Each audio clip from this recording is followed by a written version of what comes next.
When we first read a story, we should read it for pleasure.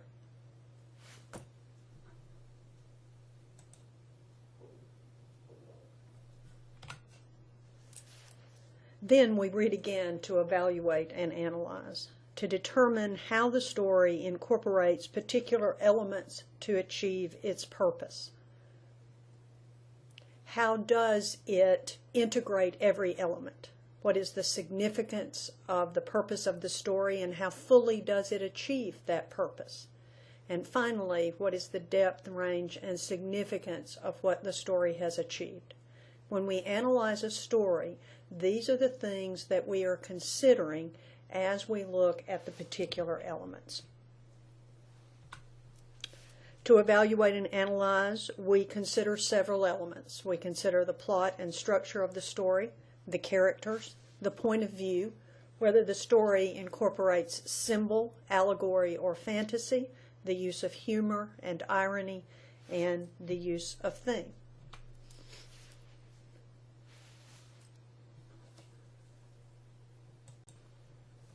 When we look at plot and structure, we look at several different components. First of all, the protagonist is the main character. We use this term instead of hero or heroine because those terms imply certain characteristics. The antagonist is anything that is in opposition to the protagonist. The conflict in which the protagonist is engaged is another element of plot and structure. The plot, we consider suspense, what happens next, mystery, questions we have, and whether or not the plot seems to adhere to a formula that our expectations are clearly met. In considering suspense, mystery, and formula, we also look at coincidence and chance. What is the role of coincidence and chance? Is it used to begin, or is it used to resolve? And finally, we look at surprise. How is it used? Is it logical? When we look at plot and structure, we consider the protagonist, who is the main character, the antagonist, anyone or anything that is opposed to the protagonist, and we consider the types of conflict. These can be actions, ideas, desires, or will. When we look at those conflicts, we understand that those can be physical conflicts or they can be mental conflicts. We can have person against person. We can have person against the environment, which can be nature or society or norms that are in place. Or the conflict can be internal. It can be an intellectual conflict, conflicts of ideas, emotional conflicts, or moral conflicts that the protagonist faces. When we consider how we characterize these conflicts, we know that more than one can be in a particular story, as in The Dangerous Game. There was a conflict between people, a conflict between an individual and the environment, as well as a moral conflict that the protagonist faced. Characterization is another element. We need to look at how the character is developed.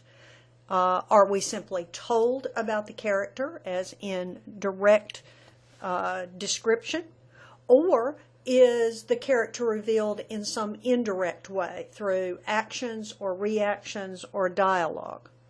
And finally, when we look at characterization, we consider motivation. Can we understand, given the information that we have, why a character acts in a particular way? And are they given enough time to have responded in a particular way? When we look at characters, we consider whether or not they are round or flat, developing or static. A round character is a character with complexity and dimension.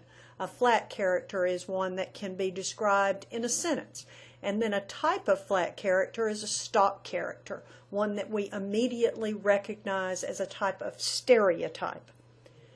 A developing character changes or grows through the course of the story. A static character remains the same. Again, when we look at characters, we consider motivation and time when we look at the development of the character. Point of view is another element of fiction that we consider. There is omniscient, where the narrator knows all from inside, outside, and any perspective. Third person limited, in which we have the perspective of one character, but that character has access to information that might not be available from just a first person perspective. A first person narrator, we see the story or are told the story through the eyes and through the voice of one character. And then there is an objective point of view. Think in terms of a camera, letting us see what takes place. There are advantages and limitations to each of these. What perspective we have, how much we know, whether or not the point of view allows for interpretation or commentary on the characters or the situation, and we have to consider the reliability of the point of view. Is the first person narrator reliable? Do they give us accurate information? All of these things are considerations with regard to point of view. When we consider symbol and allegory, we want to look at whether or not the symbolism carries or reinforces the story. All symbols must first have a literal meaning and purpose within the story, but they may have symbolic meaning beyond that. Is the symbolism or the allegory clear or ambiguous? Finally, when we look at symbolism, it must be supported by the text as a whole. It must fit into the context of the story. Symbols typically have a range of meaning. If there is a one-to-one correlation between an object, an activity, a movement, and its symbolic meaning, then we move into the realm of allegory.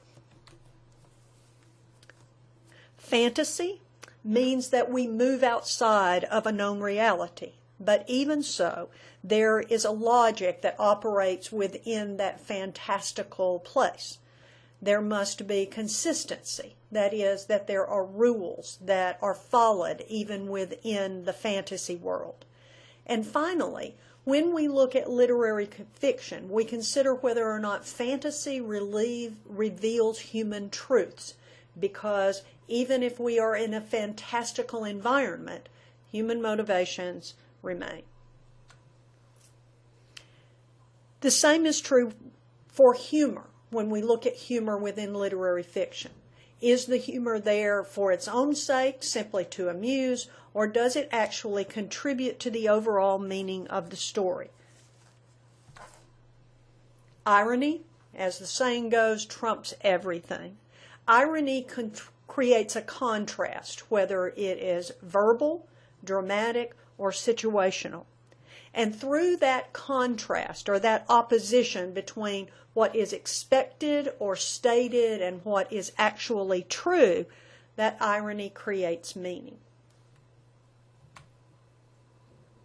All of these things contribute on some level to theme. Theme may challenge our understanding of the world, or it may reinforce the understanding of the world that we have.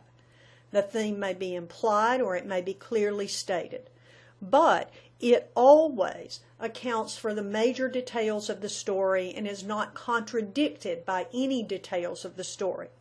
The theme is the central unifying concept that is stated as a generalization about life, though it may be limited in its application. But the theme provides insight and understanding to ourselves as human beings, to our relationships with others and our environment, or our understanding of the world as a whole. When we look at these elements, we are looking at them in relation to the story as a whole. What is the purpose of the story, and does it achieve it? How does it integrate the elements of plot, character, point of view, symbol, allegory, irony, humor? How does it incorporate those into its meaning? And then, what is its significance? What is it that the story tells us or shows us about ourselves and about the world in which we live?